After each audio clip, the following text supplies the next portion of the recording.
আসসালামু আলাইকুম, সবাইকে জানাই আমার ইউটিউব চ্যানেল এবং ফেসবুক পেজ থেকে স্বাগতম।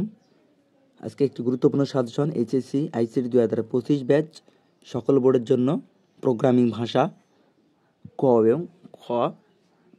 এই গুরুত্বপূর্ণ প্রশ্ন, যে প্রশ্নগুলো তোমাদের একাধিকবার বোর্ডে প্রশ্ন আসছে এবং এই প্রশ্নগুলো বা এই কখগুলোই একাধিকবার রিপিট হয়ে থাকে। তো দেখো, প্রথম প্রশ্ন, কিওয়ার্ড কি, মেশিন ভাষা কি, ডিবাগিং কি, ফাংশন কি, কম্পাইলার কি, অ্যাসেম্বলার ভাষা কি, প্রোগ্রামিংয়ের ভাষা কি, কন্ট্রোল স্টেটমেন্ট কি, ফ্লোচার্ট কি, অ্যালগোরিদম কি, সিনট্যাক্স এরর কি, ভোলাটাইল মেমোরি কি, ধ্রুবক কি,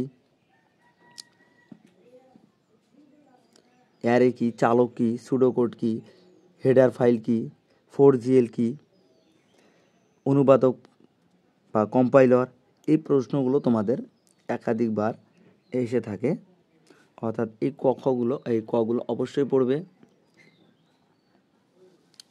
পর দেখো, ক্ষয়ের কিছু প্রশ্ন দেখো, যে ক্ষয় ব্যয় কী কী প্রশ্ন আছে। একটি কেস সেন্সিটিভ ভাষা ব্যাখ্যা করো, ভোল্টাইল মেমোরি বা নন ভোল্টাইল মেমোরি। 1 ব্যাখ্যা করো, লজিক্যাল অপারেটর কি, syntax scanf %d and a statement ব্যাখ্যা করো। সি প্রোগ্রামে কোন ফাংশন আবশ্যিক ব্যাখ্যা করো। সি কেন মধ্যস্তরের ভাষা বলা হয়ে থাকে।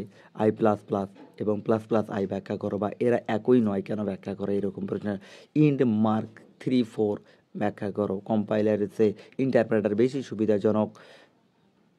অর্থাৎ এই ধরনের প্রশ্নগুলো, অর্থাৎ এই খগুলো অবশ্যই তোমাদের পড়তে হবে। এগুলো হচ্ছে মোস্ট ইম্পর্টেন্ট খ। অর্থাৎ এই খগুলো বিভিন্ন বোর্ডে, বিভিন্ন টেস্ট পরীক্ষাতে এই খগুলো আসছিল। তো অবশ্যই তোমরা যদি এই খগুলো পড়ো তো তোমাদের কমনের নিশ্চয়তা থাকবে, অর্থাৎ কখনোই তোমাদের কমন পড়বে না এই রকম চিন্তা থাকবে না। দেখো, এইদিকে আছে যে সি প্রোগ্রামিং মেইন ফাংশনের গুরুত্ব লিখো। অ্যাসেম্বলার ভাষা মেশিন ভাষার চেয়ে উন্নতর। হোয়াইল এবং ডু হোয়াইল লুপের মধ্যে পার্থক্য লিখো। তাহলে উচ্চ স্তরের ভাষা মেশিন ভাষার চেয়ে সুবিধাজনক। অ্যারের ব্যবহারের প্রয়োজনীয়তা লিখো। অর্থাৎ এই প্রশ্নগুলো তোমরা যদি পড়ো তাহলে তোমরা অবশ্যই কমন পাবে।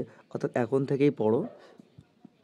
তো এখন থেকে যদি তোমাদের কক্ষগুলো কমপ্লিট হয়ে যায়, কারণ গ ঘ সবারই অলরেডি কমপ্লিট হয়ে আছে, অর্থাৎ গ ঘ এতটা ইম্পর্টেন্ট, এতটা কঠিন না। সি প্রোগ্রামিং বা HTML বলো, তোমার হচ্ছে সংখ্যা পদ্ধতিতে বলো, এখানকার যে গঘগুলো এতটা কঠিন না। তোমরা যদি পড়ে থাকো তাহলে অবশ্যই পারবে, কিন্তু কখগুলো আমরা কি করি, বাদ দিয়ে দিই। কখগুলোকে আমরা প্রাধান্য দিই না। এই জন্যে তোমাদের আগে থেকেই আমি কখগুলো দিয়ে রাখছি, যাতে এই কখগুলো তোমরা পড়ে আগে থেকেই প্রস্তুতিটাকে পরিপূর্ণ করতে পারো।